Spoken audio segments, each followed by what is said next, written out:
Stanford, California. Agosto de 1971. 24 estudiantes universitarios. Seleccionados por ser psicológicamente sanos. Estables. Sin antecedentes de violencia. Sin trastornos documentados. Se les asignó al azar un rol. La mitad serían guardias. La mitad serían prisioneros. En una cárcel simulada en el sótano del Departamento de Psicología de Stanford. El experimento debía durar 2 semanas. Fue detenido al 6º día. Porque los guardias habían comenzado a torturar a los prisioneros. Y nadie los había ordenado hacerlo. Bienvenido a Código Blanco. Suscríbete ahora si quieres seguir recibiendo las historias que incomodan porque hablan de lo que somos capaces de ser. Esto es el experimento de la prisión de Stanford. Y lo que revela sobre la naturaleza humana sigue sin tener respuesta satisfactoria 50 años después. Esta es su historia completa. El contexto que lo hizo posible. Para entender el experimento de la prisión de Stanford hay que entender el momento histórico en que fue diseñado. Y ese momento es América en 1971. El país estaba en un estado de convulsión profunda. La guerra de Vietnam seguía. El movimiento contra la guerra seguía. Los asesinatos de Martin Luther King y Robert Kennedy todavía eran heridas recientes. Los disturbios raciales de los años anteriores habían dejado una sensación de que algo fundamental estaba roto en la sociedad americana. Y las prisiones eran uno de los síntomas más visibles de esa fractura. El sistema penitenciario americano de principios de los años 70 era un lugar de violencia crónica, de abusos documentados, de condiciones que los propios funcionarios del sistema reconocían como degradantes. Las tasas de reincidencia eran altas. La rehabilitación era prácticamente inexistente como objetivo real. Y la población carcelaria era desproporcionadamente negra y pobre, en un país donde el movimiento por los derechos civiles había dejado en evidencia la relación entre raza, clase y sistema de justicia. En septiembre de 1971, apenas semanas después de que el experimento de Stanford fuera detenido, estallaron los motines de Attica. La prisión de Attica, en Nueva York, tenía 2.200 prisioneros en instalaciones diseñadas para 1.200. Las condiciones eran extremas. Los presos se rebelaron. Tomaron el control de parte de la prisión. Tomaron a 42 funcionarios como rehenes. La negociación duró 4 días. El gobernador de Nueva York, Nelson Rockefeller, ordenó la intervención de la policía estatal. En el asalto murieron 39 personas. 29 prisioneros y 10 funcionarios que estaban como rehenes. Todos muertos por los disparos de la policía que intervino para recuperar el control. Este era el contexto. Una sociedad que se preguntaba qué producía la violencia en sus instituciones. Si era la naturaleza de las personas que entraban en ellas. O si era algo en la institución misma. El doctor Philip Zimbardo tenía una pregunta específica que responder. Y diseñó un experimento para intentar responderla. El diseño del experimento. Philip Zimbardo era en 1971 un profesor de psicología de 38 años en la Universidad de Stanford. Había crecido en el Bronx, en un barrio pobre de Nueva York, y había llegado a una de las universidades más prestigiosas del mundo. Entendía, desde su propia experiencia, que las circunstancias de la vida de una persona determinaban sus posibilidades de una forma que las narrativas individuales de mérito y esfuerzo no captaban completamente. La pregunta de investigación que Zimbardo quería responder era específica y tenía implicaciones directas para la política penitenciaria. El comportamiento violento y abusivo que se documentaba en las prisiones era producto de la personalidad de los individuos que entraban en ellas, guardias y prisioneros, o era producto de las condiciones del sistema carcelario en sí. Era la tensión entre dos explicaciones que el debate público tendía a resolver de forma simplista. Los que argumentaban que las prisiones eran violentas porque atraían y concentraban a personas violentas por naturaleza, y los que argumentaban que las prisiones producían violencia independientemente de quien entrara en ellas, porque la estructura misma del sistema era violenta. Zimbardo quería datos. Quería un experimento que pudiera separar las variables. El diseño fue cuidadoso. Publicó anuncios en periódicos locales buscando voluntarios para un estudio sobre la vida en prisión. La compensación era $15 diarios, una cantidad razonable para un estudiante universitario en 1971. Respondieron 75 personas. Todas fueron sometidas a una batería extensa de tests psicológicos, cuestionarios de personalidad, evaluaciones de estabilidad emocional, historiales clínicos. El objetivo era seleccionar únicamente a las personas más psicológicamente normales y estables del grupo, sin historial de violencia, sin trastornos documentados, sin predisposición conocida a comportamientos antisociales. De las 75, se seleccionaron 24. La muestra más sana psicológicamente disponible. Se dividieron al azar en dos grupos de 12. El azar, no la personalidad ni el historial, determinó quién sería guardia y quién sería prisionero. Ese azar era fundamental para el diseño del experimento.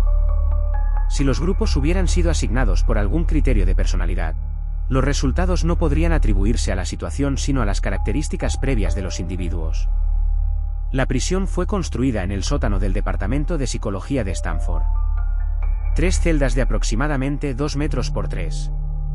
Una celda de aislamiento, el hoyo, tan pequeña que apenas cabía una persona de pie. Un pasillo que hacía las veces de patio. Cámaras de vigilancia. Intercomunicadores. Los prisioneros no fueron simplemente llevados al edificio el primer día. Zimbardo coordinó con la policía local para que los prisioneros fueran detenidos en sus casas, sin previo aviso. Esposados. Vendados. Trasladados en coches patrulla reales a la comisaría real, donde fueron fichados, fotografiados y procesados. Después fueron trasladados a la prisión de Stanford con los ojos vendados. La intención era que la experiencia comenzara antes de que los prisioneros llegaran a la prisión. Que el proceso de despersonalización comenzara desde el primer momento. Al llegar, fueron desvestidos. Duchados. Se les afeitó la cabeza simbólicamente o se les puso un gorro de media en la cabeza para simular el rapado. Se les dio uniformes. Un número. Su nombre fue reemplazado por ese número desde el primer momento. Los guardias recibieron uniformes de color caqui. Porras de madera. Gafas de espejo que les impedían el contacto visual directo con los prisioneros. Y una instrucción de Zimbardo que fue deliberadamente vaga: mantener el orden y el control de la prisión. No usar violencia física. Todo lo demás quedaba a su criterio. Zimbardo asumió el rol de superintendente de la prisión.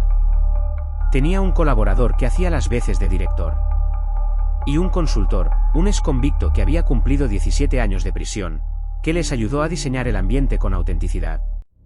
El experimento comenzó el 14 de agosto de 1971. Lo que ocurrió en las primeras 36 horas. El primer día fue incómodo y algo ridículo. Los guardias no sabían exactamente cómo comportarse. Los prisioneros tampoco. Había conciencia general de que todo era un juego de roles, un experimento psicológico pagado, algo temporal. Los guardias se sentían un poco ridículos con sus uniformes. Los prisioneros bromeaban entre sí en las celdas. Zimbardo observaba y tomaba notas. Y lo que observaba en las primeras horas no era particularmente revelador. Parecía que el experimento iba a confirmar que las personas sanas psicológicamente no adoptaban comportamientos de abuso simplemente por estar en una situación de autoridad. 36 horas después del inicio del experimento, todo cambió. En la mañana del segundo día, los prisioneros se rebelaron. Bloquearon las puertas de sus celdas empujando las camas contra ellas. Se negaron a obedecer órdenes. Insultaron a los guardias. Se arrancaron los números que llevaban en los uniformes. Se quitaron los gorros de media. Decidieron, colectivamente, dejar de participar en la ficción del rol que se les había asignado. Los guardias reaccionaron. Llamaron a los guardias del turno libre para que vinieran a reforzar el control. Usaron los extintores de dióxido de carbono para disolver la resistencia, empujando a los prisioneros lejos de las puertas con el chorro de gas frío. Abrieron las celdas por la fuerza.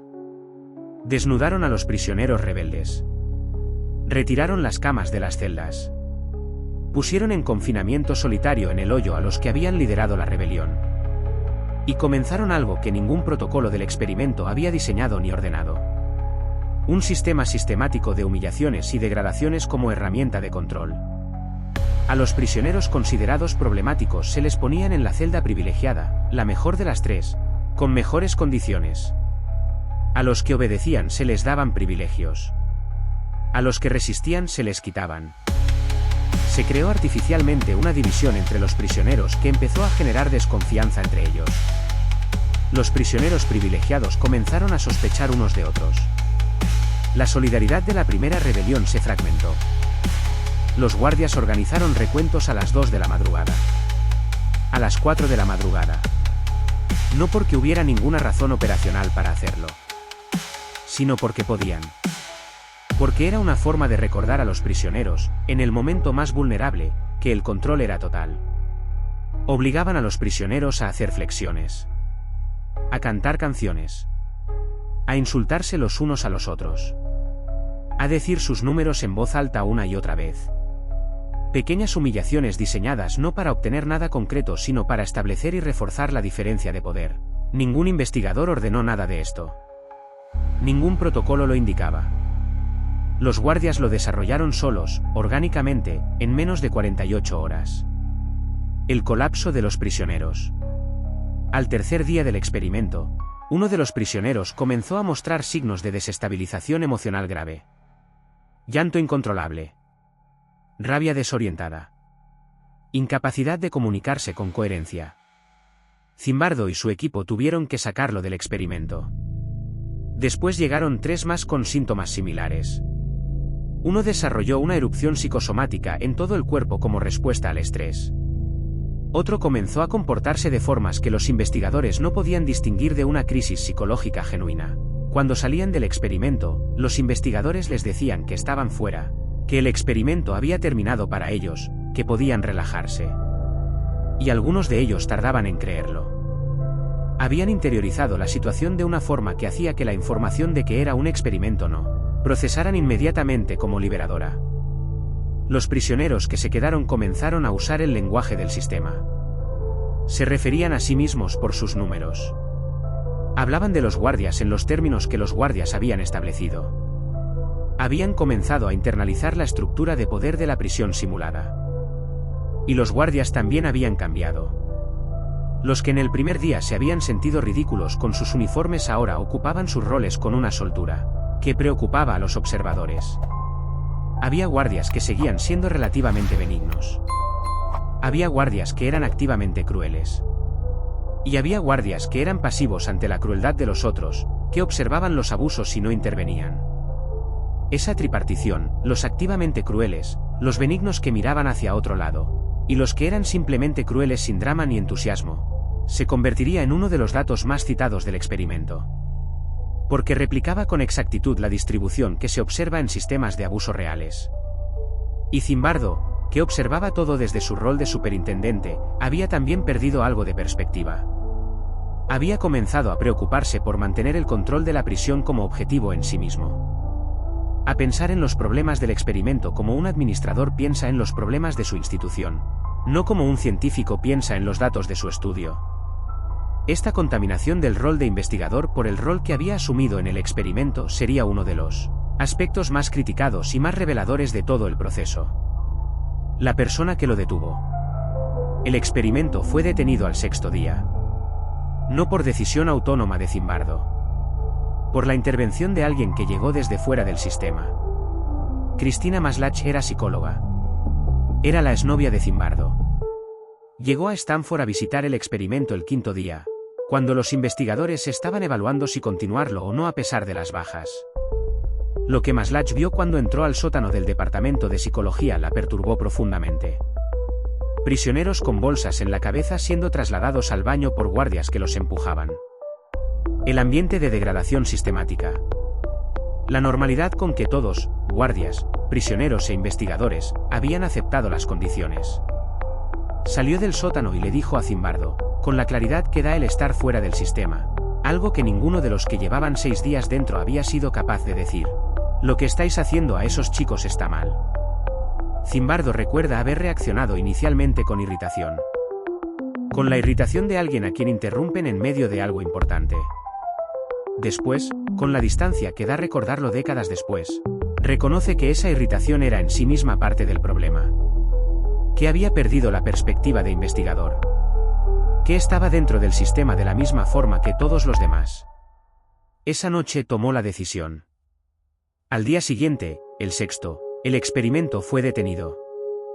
Los prisioneros fueron liberados. Los guardias fueron informados de que todo había terminado. Las reacciones fueron reveladoras. Muchos de los prisioneros sintieron alivio inmediato, casi físico. Algunos tardaron más tiempo en descomprimirse, en dejar de usar los números para referirse a sí mismos, en recuperar el modo de interacción que tenían antes.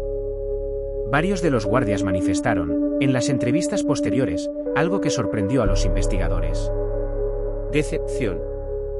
No todos. Pero algunos expresaron algo parecido a la incomodidad de perder el rol que habían ocupado durante 6 días. Un rol que les había dado poder. Un rol que habían comenzado a ocupar con naturalidad. Lo que significa. Las conclusiones del experimento de Stanford fueron publicadas en 1973 y han sido citadas miles de veces en la literatura psicológica, jurídica, filosófica y política. Han informado el debate sobre el sistema penitenciario, sobre el abuso institucional, sobre la responsabilidad individual dentro de sistemas colectivos. La conclusión central era la que Zimbardo había ido buscando, aunque la magnitud y la velocidad con que se confirmó lo sorprendió a él mismo. Las situaciones producen comportamiento con más fuerza que el carácter individual. Personas psicológicamente sanas, sin predisposición a la violencia, sin ideología que la justificara, sin incentivo material para ejercerla, desarrollaron comportamientos de abuso sistemático en menos de 48 horas.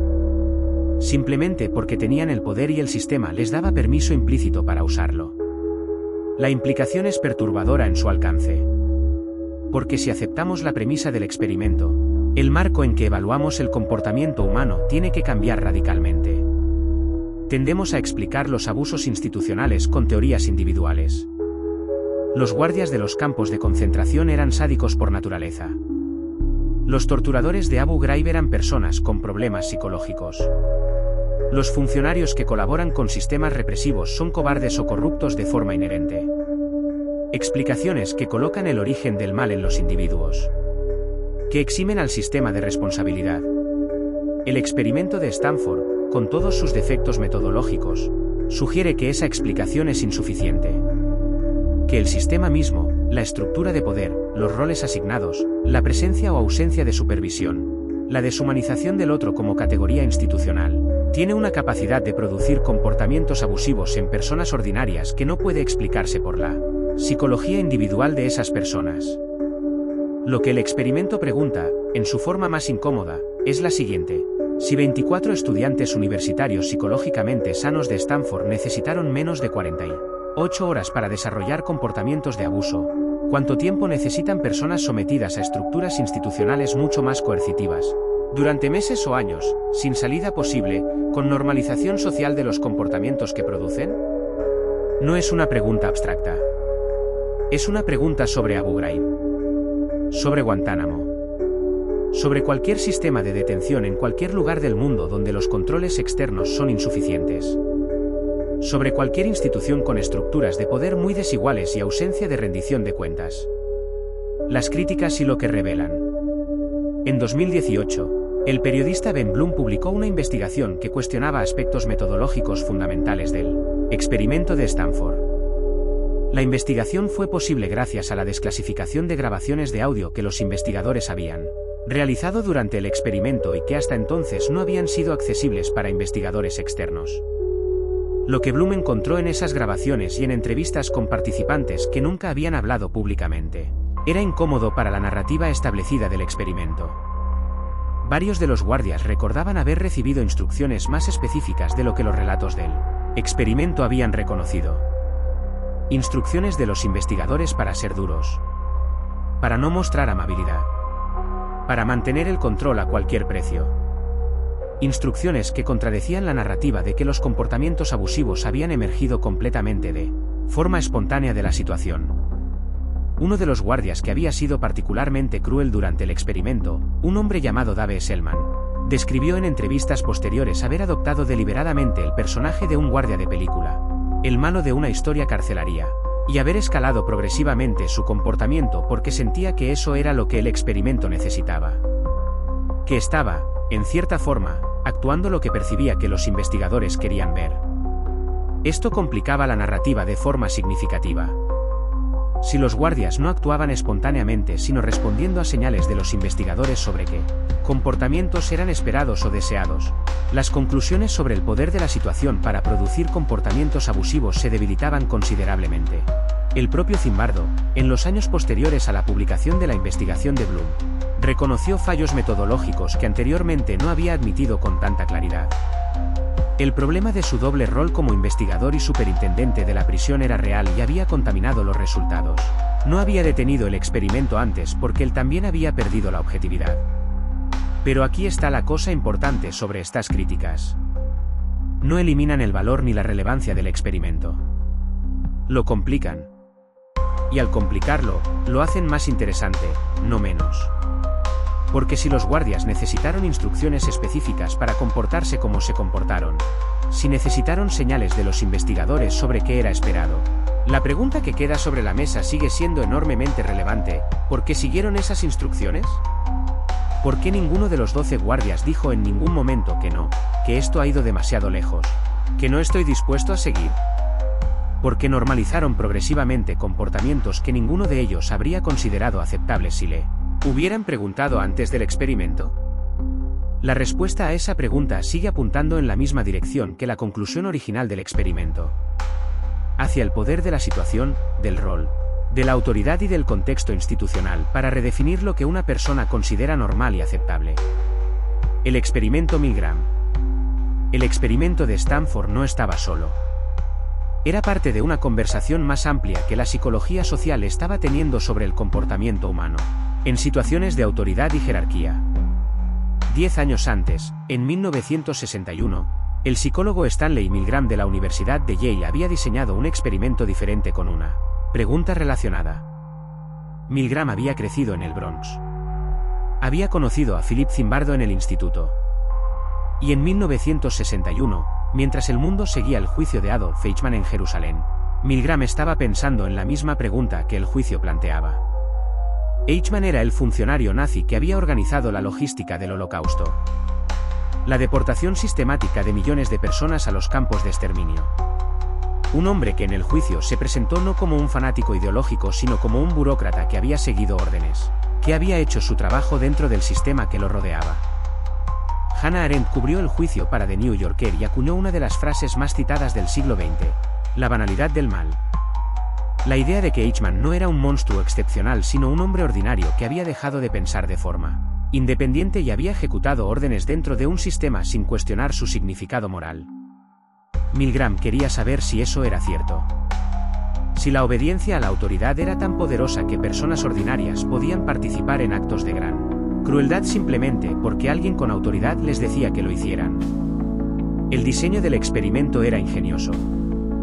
Los participantes llegaban a un laboratorio de Yale. Se les decía que participarían en un estudio sobre el efecto del castigo en el aprendizaje. Se les asignaba el rol de maestro. Conocían al alumno, que en realidad era un actor, un cómplice del experimento. El alumno era llevado a una sala adyacente y conectado a electrodos. El maestro debía hacer preguntas al alumno a través de un intercomunicador. Cuando el alumno respondía incorrectamente, el maestro debía administrar una descarga eléctrica. La intensidad de la descarga aumentaba con cada error. En la sala del maestro había un panel de control con una escala que iba desde 15 voltios, marcado como descarga leve, hasta 450 voltios, marcado con un simple y ominoso besos, después de una etiqueta que decía peligro, descarga severa. Las descargas no eran reales. El alumno era un actor. Los gritos que se escuchaban a través de la pared eran grabados. Pero los participantes no lo sabían. A medida que la escala avanzaba, el actor gritaba con más intensidad. Pedía que pararan. A partir de los 300 voltios, dejaba de responder. Un silencio que los participantes debían interpretar como incapacidad de continuar. El investigador de bata blanca en la sala, cuando los participantes dudaban o querían parar, Les decía 4 frases en secuencia: por favor, continúe. El experimento requiere que continúe. Es absolutamente esencial que continúe. No tiene otra opción, debe continuar. Antes de realizar el experimento, Milgram consultó con psiquiatras sobre sus expectativas. Estimaron que entre el 1 y el 3% de los participantes llegaría al máximo de la escala. Que el resto se negaría mucho antes. Que la moral individual funcionaría como barrera efectiva. El resultado fue otro. El 65% de los participantes llegó hasta los 450 voltios. Hasta el nivel marcado como peligro, descarga severa. Siguiendo las instrucciones de alguien con bata blanca al que acababan de conocer, a quien no debían nada, que no tenía ningún poder real sobre ellos más allá de la autoridad simbólica que le confería su posición en el contexto del experimento. Muchos de los participantes que llegaron al final de la escala lo hicieron con visible angustia. Sudar, temblar, pedir al investigador que parara, protestar verbalmente. Y aún así continuaron. La angustia no fue suficiente barrera. La percepción de estar dentro de un sistema legítimo, de estar participando en algo que una autoridad consideraba necesario y apropiado, fue más fuerte que el malestar personal. Milgram realizó variaciones del experimento en años sucesivos. Cuando el actor estaba en la misma sala que el maestro, visible, el porcentaje que llegaba al máximo bajaba significativamente. Cuando había otras personas en la sala que se negaban a continuar, el porcentaje también bajaba. Cuando el investigador daba las instrucciones por teléfono en lugar de en persona, bajaba más todavía. Las variables que determinaban si una persona continuaba o se negaba no eran principalmente psicológicas en el sentido individual. Eran contextuales. La presencia física de la autoridad. La visibilidad del sufrimiento del otro. La presencia de pares que resistían. El contexto producía el comportamiento con más fuerza que el carácter. Abu Ghraib, 2004. El 11 de marzo de 2004, el periódico The New Yorker publicó un artículo de Seymour Hersh que describía abusos sistemáticos a prisioneros en la prisión de Abu Ghraib en Irak. Semanas después, CBS News publicó las fotografías. Y el mundo vio lo que había ocurrido en esa prisión durante los meses anteriores.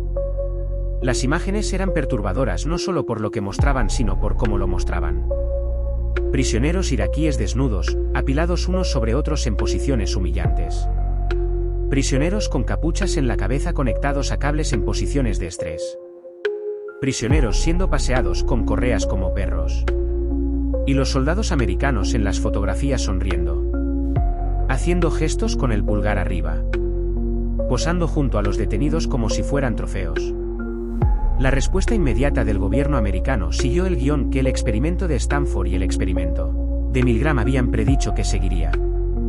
El secretario de Defensa Donald Rumsfeld describió los abusos como el comportamiento de un pequeño número de soldados que actuaron fuera de las normas. El general Richard Mears, jefe del Estado Mayor Conjunto, habló de manzanas podridas. El presidente Bush expresó asco y disgusto ante el comportamiento de individuos que no representaban a las Fuerzas Armadas americanas.